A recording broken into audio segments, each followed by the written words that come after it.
Evet, merhaba doğa sever arkadaşlar, karavan dostları, karavanını kendi yapmak isteyenler.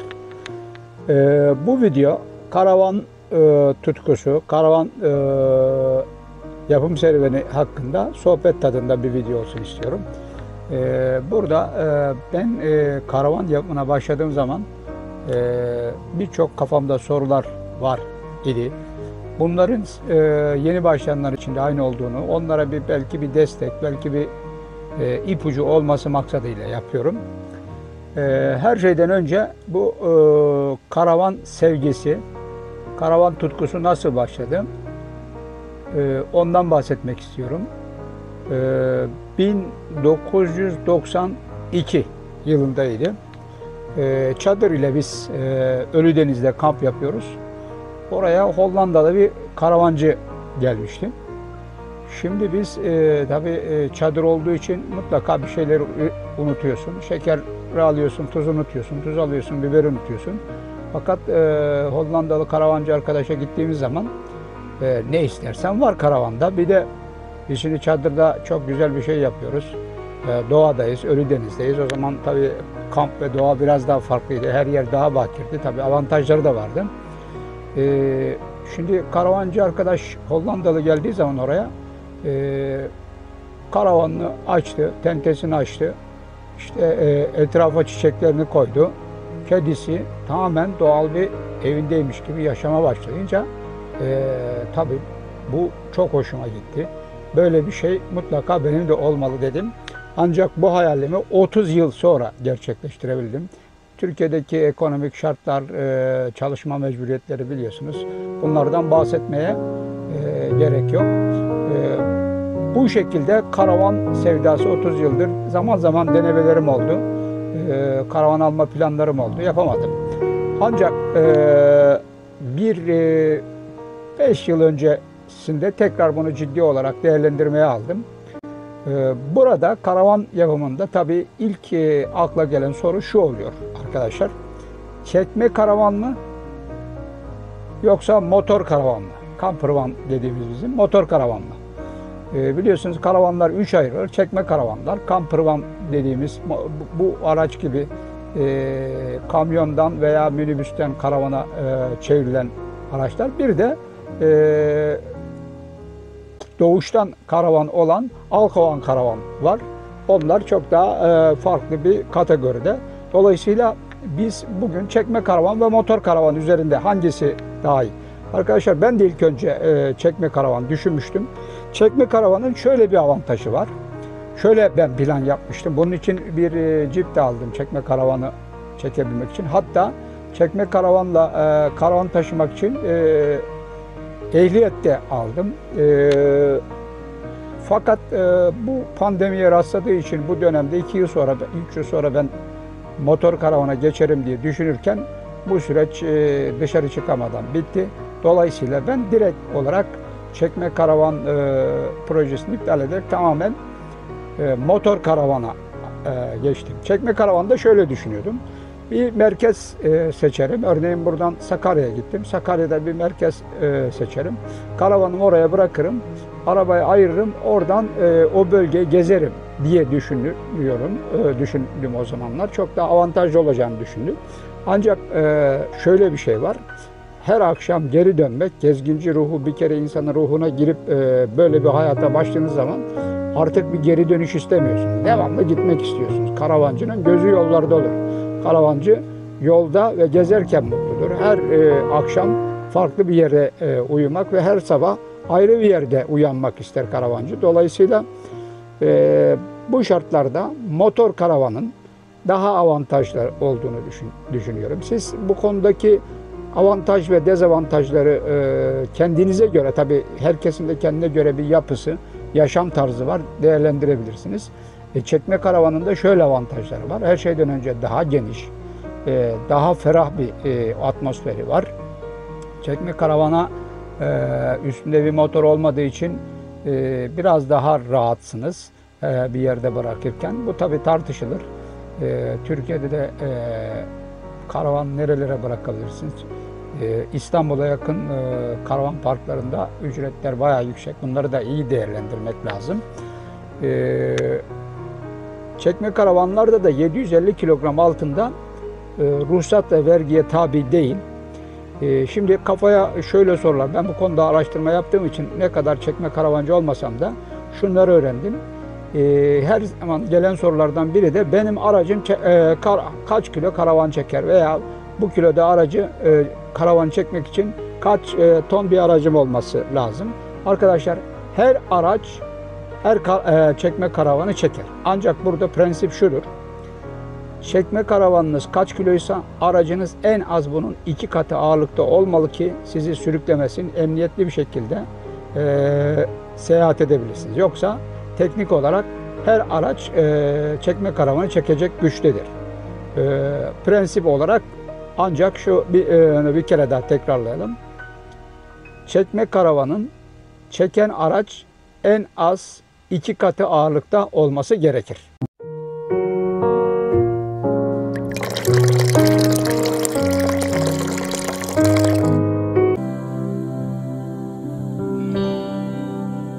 Şimdi şöyle düşünelim. Biz çekme karavanda daha çok motor karavan yaptığımız için motor karavanda yapım aşamaları nelerdir? Benim ilk başladığım zaman en çok kafamı karıştıran sorular buydu. Nereden başlamak lazım? Acaba hangi sıralamaya göre karavan yapımını izlemek lazım? Bu konuda yaptığım araştırmalar sonucunda bana önerilenler birçoğu doğruydu. Şu şekilde her şeyden önce araç seçiminden bahsedelim. Arkadaşlar bu araç seçimi de tamamen tabii ki sizin bütçeniz, istekleriniz ve sizin kendi durumlarınıza bağlı olmakla birlikte bana piyasada hem yukarıya doğru daralmaması açısından hem de parçasının bol olması ve birçok karavanın bundan yapıldığı için bu karavanla ilgili birçok parçanın hazır olmasından dolayı PSA grubu dediğimiz yani Fiat Ducato, Peugeot Boxer ve Citroen'in jumper araçlarını tavsiye ettiler. Birçok şeylerde ben bunlara baktığım zaman Fiat Ducato'nun biraz daha pahalı olduğunu görüyorum. Ancak şunu söyleyeyim, deneyimlerime göre aralarında parça ve şey olarak hiçbir fark yok. Hepsi de aynı. Size hangisi işinize uyuyorsa bunlardan üçünün de aynı olduğunu söyleyebilirim. Diğer araçları seçen arkadaşlar da konuyu araştırmak koyunda hepsinde olmayacak bir şey yok. Olabilir. Mümkün olduğu kadar tabii kilometresi düşük, diri araçların seçilmesi lazım. Neden? Çünkü bunun üstüne biz bir ev inşa edeceğiz ve yaşam alanı yapacağız. Bunun için aracın kendisinin diri olması imkanlar dahilinde çok önemli. Bu aracımızı seçtikten sonra bir ikinci sorulan soru da efendim bu 15 metreküp mü olmalı, 17 metreküp mü olmalı? Benim aracım Peugeot Boxer 17 metreküp ve ben bu aracı aldığım zaman şu şekilde şeylerle karşılaştım. Sen her yere bu araçta giremezsin, tavanı çok yüksek, dallara takılır, birçok yere giremeyeceksin gibilerinden. Ancak bir yıllık bir gezi hayatında ben böyle bir sorunla karşılaşmadım. Birçok yerde hep bu tavsiye veya temkinlerden dolayı korkarak araba sürmeme rağmen herhangi bir yere girmeyle ilgili bir sorun yaşamadım. Zaten buradaki konuda 15-17 santim bir fark var. Ancak 17 metreküp aracın havadanlığı ve genişliği kesinlikle buna değer. Ben seçimin doğru olduğuna inanıyorum. 17 metreküp imkanınız varsa kesinlikle daha iyidir. Aracı da seçtiğimizi ve aldığımız her şey yaptığımızı düşünelim. Bundan sonra hangi aşamaları izleyeceğiz? İlk yapmanız gereken havalandırma ve heykilerin yapılması ve camların açılması. Arkadaşlar burada şunu öneririm size. Evet, karavan yapımında ilk önce defalarca bir projenizin üstünden geçin. Neyi nereye yapacağınızı iyice hesaplayın. Gerekirse bir mimardan bu konuda destek alabilirsiniz. Bununla ilgili 3D programlar var. Bunları iyi kullanabilen genç arkadaşlar varsa bunlardan da yararlanabilirsiniz. Ben deneme yanılma yöntemiyle yaptım. Burada karavan yapımında ilk aşama arkadaşlar, karavanınızı tabi tamir bakımını yaptıracaksınız ilk alır almaz. Çünkü birçok yere gideceksiniz. Her şeyden önce bir tamir motor bakımından geçtikten sonra ilk yapmanız gereken havalandırma ve heykilerin yapılması ve camların açılması. Arkadaşlar burada şunu öneririm size. Şu anda gördüğünüz bu ferahlığı sağlayan hava bulutlu olmasına rağmen üstteki 70'e 50'lik heki. Bu heki her zaman size ferah bir atmosfer sağlayacaktır. Ben arabanın sol tarafına karavan pistollü cam, sağ tarafına ise sürmeli klasik cam taktırdım. Bunları da karavan yapım aşamaları hala devam ediyor. Videolarımızda göreceksiniz. Bu havalandırma ile ilgili de videom yapmıştım. Bunu da buraya koyuyorum. Bakabilirsiniz. Şimdi karavan havalandırma ve cam açılması konusunda ben kendimde emin olamadığım için bu karavan camların açılması ve hekilerin takılmasını Bursa'da bir bu işi profesyonel olarak yapan Doğan Cam, Doğuş Cam, düzeltiyorum, Doğuş Cam'a yaptırdım. Doğuş Cam sahibi Yücel Bey çok yardımcı oldu. Güzel bir şekilde işimizi yaptı. Burada da ikinci bir soru, karavan camı yaparken acaba karavan için Mike cam mı kullanalım yoksa gerçek cam mı? Çünkü karavan camı izolasyonludur, dolayısıyla Mika'dır. Fakat burada da bir görüntünün camın verdiği güzelliği vermeyecektir. Ben fotoğrafçı olduğum için, görüntüden hiç vazgeçemeyeceğim için ben camların hepsini gerçek cam yaptırdım. İzolasyonla da ilgili bazı projelerim var.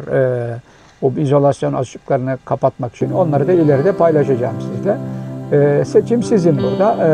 İstediğiniz şekilde camlarınızı yaptırabilirsiniz. Yani ilk aşama, kısacası birinci aşama diyebileceğimiz havalandırma ve karavan camlarının açılması. Karavan iç ve dış yalıtım ve izolasyon. Yalıtım ve izolasyon karavandaki belki de en önemli konulardan biri kendiniz yapıyorsanız. Çünkü buradaki ısı ve sesin den kurtulmanız lazım. Yani karavanda izolasyon o kadar önemli ki siz nereye giderseniz gidin kapınızı çektiğiniz zaman dışarıdan hiçbir ses mümkün olduğu kadar gelmemesi lazım. Eğer hava sıcaksa ısı size ona göre olması lazım. Çok soğukta da sizi soğuk tutmaması lazım. Bunun yolu da iyi bir izolasyondan geçer. İzolasyonla ilgili video yapmıştık.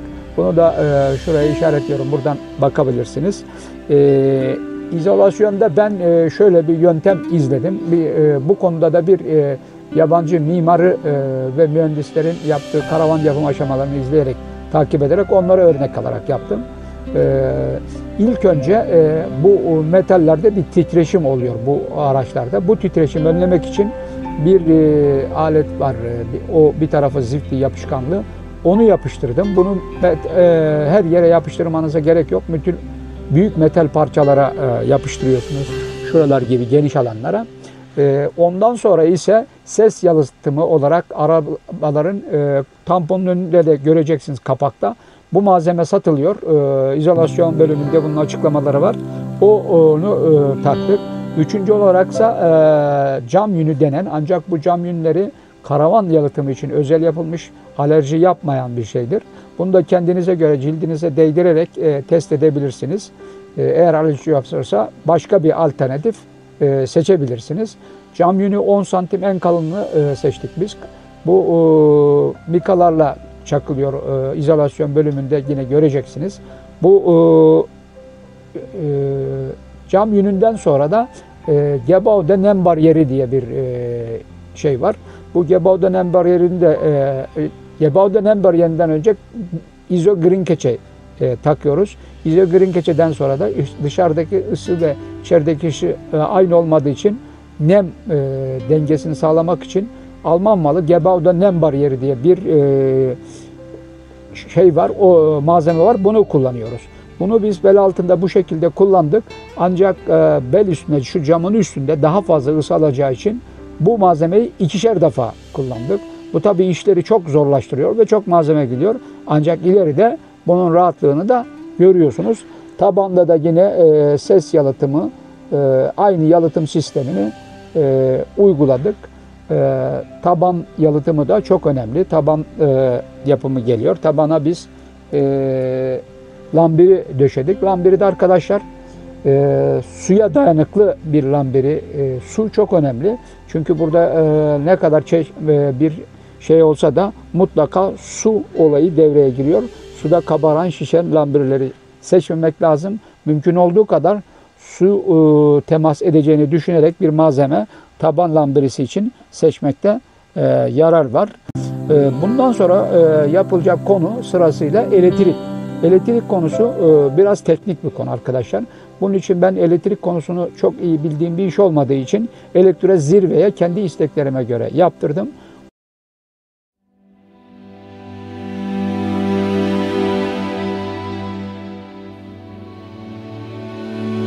Merhaba arkadaşlar, ben Alparslan Işık. Kanalıma hala abone olmadıysanız abone olmayı, bildirimleri açmayı, videoyu beğendiyseniz beğendim tuşuna basmayı unutmayın.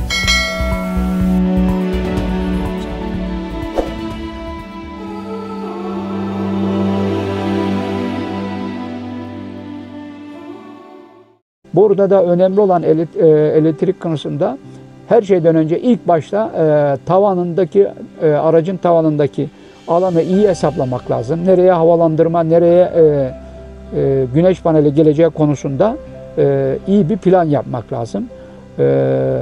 Benim aracımda 3.25 o zamanın en yüksek panelleri vardı. Şu anda çok daha 550'lik paneller çıkmış. Çok yakında da 750'lik paneller çıkacak. Bu güneş panelleri konusundaki ilerlemeleri de değerlendirerek bir seçim yapmanız lazım. Akü konusu, aküde arkadaşlar ben lityum akü kullanmak istedim. Ancak çok değeri yüksek olduğu için fiyat performans bazında bana çok yüksek geldi. Onun için 200 amperlik bir lityum akü kullandım. Ve şu ana kadar bu güneş enerjisinden sağladığım enerji, benim tabi bütün malzemelerim 12 watt, 24 Watt'ta çalışan şeyim hiç yok diyecek kadar al. Ancak sadece PC takarsam laptop 220 çalıştırıyorum. Bir de Türk kahvesi makinamı çalıştırıyor. Onun dışında 220 ile çalışan bir şey yok. Dolayısıyla ben bu şartlarda bu elektrik sistemi ile hiç kış dahil elektriksiz kalmadım. Bir de karavanda ön akü dolduğu zaman araba çalışırken arka aküde eğer yani yaşam aküsünde bir boşluk varsa bunu dolduran bir sistem var. Bunu da mutlaka taktırın. Ayrıca dışarıdan bunların hiçbiri olmadığı zaman enerjisiz kalmamanız için dışarıdan elektrik alabileceğiniz veya akülerini doldurabileceğiniz 220 bağlanan bir sistem var. Bunu da takın. Karavanda önemli olan iki şey vardır arkadaşlar. Suyunuz varsa, enerjiniz varsa hayat vardır. Bu kadar basittir bu iş. Onun için bu iki şey çok önemli. Bunlara çok önem vermemiz lazım. Bir de karavan yapımında milimetrik alanın çok önemi var. Onun için su depolarınızı mutlaka karavanın altına, yani alt kısmına koymanız, içinden yeri tasarruf etmeniz açısından çok önemli. Ben de 165 litrelik hazır su deposu olarak en alta ve 105 litrelik de pis deposunu alta koyduruyorum. Bu su depolarını da çok fazla abartıp koymamak lazım. Çünkü karavan hayatı demek tasarruflu yaşamak demektir. Yani az su harcamak, az yemek yemek ama çok gezmek ve çok fotoğraf çekmek demek. Onun için hayatımızı da buna göre düzenlememiz lazım. Bundan sonra karavan zemin uygulamasında dedik parke yapımı, suya dayanıklı parkeler seçmemiz lazım dedik. Bir ana başlıkta su tesisatı arabanın, bu da teknik bir konu olduğu için bunu da ben Emrah Kızılkaya diye Tuzla'da bir arkadaş var. İlgilenen arkadaşlara telefonunu hemen verebilirim. Buna yaptırdım. Çok da memnunum. Su tesisatını ve mutfak da ve bütün su giderleri bu arkadaşlarla gayet memnunum. Bunların hepsini yaptıktan sonra bir de önemli olan karavanda eksik bir şey varsa yine sorularda sorabilirsiniz. Onlara da hemen cevap vermeye çalışacağım. Önemli konulardan biri de karavana koltuk ekletmek arkadaşlar. Karavanda istediğiniz kadar koltuk çıkarabilirsiniz. Ancak koltuk ekleme diye geldiği zaman konu biraz zorluyor. Çünkü koltuk ekletmek çok zor bir iş. Bunların kopma testlerine gitmesi lazım. Büyük işler devreye giriyor. Şimdi biz 4 kişilik baylarız. Karavan biliyorsunuz bu olmadan önce kamyonetti ve 3 tane koltuğu olan bir kamyonet olarak ruhsatı vardı. Öyle bıraksak bile 4 kişi seyahat edemezdik. Hadi Türkiye'de bir şekilde bunu koltuğu koydunuz, gittiniz. Biz yurt dışına da gitmeyi planlıyoruz. Dolayısıyla yurt dışına çıkamazsın. Bunun için mutlaka karavanlı kaç kişiyseniz ona göre bir ruhsat almanız lazım. Tabii bunun da bir yöntemi var. Karavanınıza bu şekilde şu emniyet kemerleri olan gerçek bir araç koltuğu taktır veya bu şekilde taktırmak gerekiyor. Aynı zamanda bir mühendis ve mimar proje çizerek bu işin onların kontrolündeki yerlerde takılması lazım. Yani buradaki mantık şudur. Biz bu koltuğu arabanın şasisine monte ettik şeklinde bir projeyle TSA'ya gidiyorsunuz. Bunun da tabii böylece geçmiş oluyorsun. Bunun da bir bedeli var. Normal benim bir yıl önceki rakamlardan bahsediyorum. Ruhsat 1.000 lira civarındayken ben 5.000 lira gibi bir ruhsat için para verdim bu koltuk ekletme konusundan dolayı. Buna da çok dikkat etmeniz lazım amacınıza göre. Bunun dışında karavanla ilgili söyleyebileceklerim bu kadar. Tabii ki konuşulacak çok konu var. Ancak karavanda yapılan en büyük hatayı tekrarlayarak sohbetimizi sonlandırmak istiyorum. Karavancılıkta yapılan en büyük hata arkadaşlar karavana geç başlamak ve ertelemektir. Hepinizin hayali canlı ve kısa zamanda gerçekleşmesi umuduyla ve başka videolarda görüşmek üzere. Hoşça kalın diyorum size.